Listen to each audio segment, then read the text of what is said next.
Hello and welcome back to A Better World. This is your host Mitchell J. Rabin and we're very glad you're joining us again today. Today we are on location at Findhorn in Scotland and we are seated with its co-founder Eileen Caddy. Eileen is known the world over for her many books, last of which is this beautiful little tome, Opening Doors Within. And she'll be speaking with us about that and the work of the foundation and the incredible impact it has on the world. It's a model, it's an eco-village, it's a spiritual community where people have gathered from every corner of the world and have come to get in touch with something inside themselves and to help form community and bring, you could say, one of the main themes of this show, A Better World, spirit into action.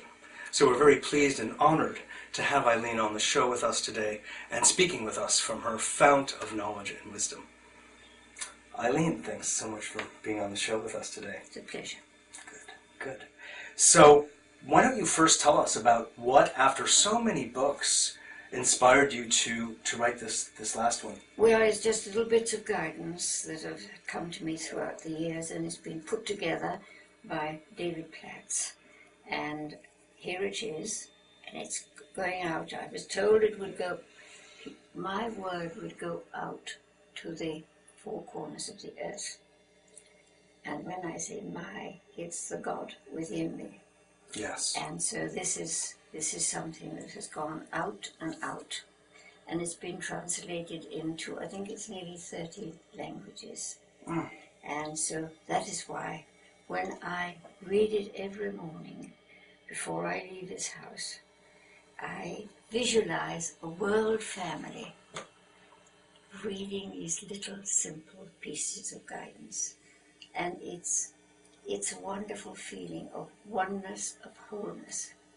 That's beautiful. That's beautiful. And peace. Oh, well, in fact, you have helped to create a world family right here on your doorstep. Absolutely. For the past some 40 years. Almost. Nearly 40 years. Nearly 40 years. It's not quite. It's 39 years this year, and it's 40 years next year. So in fact, a vision you had has actually come to fruition. Oh, it always does. You see, whenever I have a vision or I have a piece of guidance, and I always hold it in my consciousness and I never let it go until it manifests in form. And God's promises do. They always manifest in form.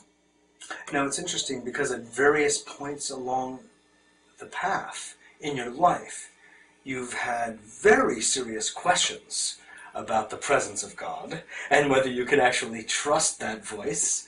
No, I've always trusted it. Did you feel that you could though? Always? Yes, always. Ever since I suppose I've been living this life now for about 46 years. And I know that all these promises do come about, and I give thanks daily for these promises, because I know that they will come about. But sometimes I have to wait a long time. And I think one of the first things that I'd like to share is that to just show you how I've had to wait for these things to come about. Mm-hmm.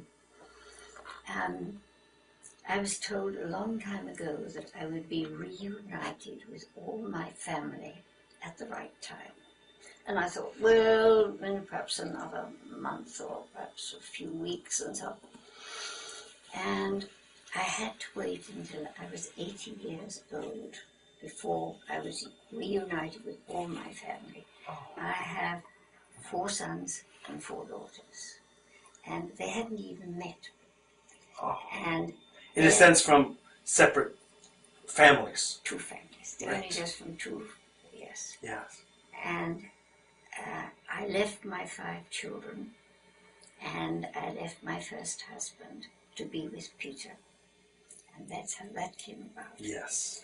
And so I had three children from I had 5 children from my Your first husband? and 3 from my second. And I was told, yes, you will be reunited with all your family at the right time. And I had to wait until I was 80 years old before that happened.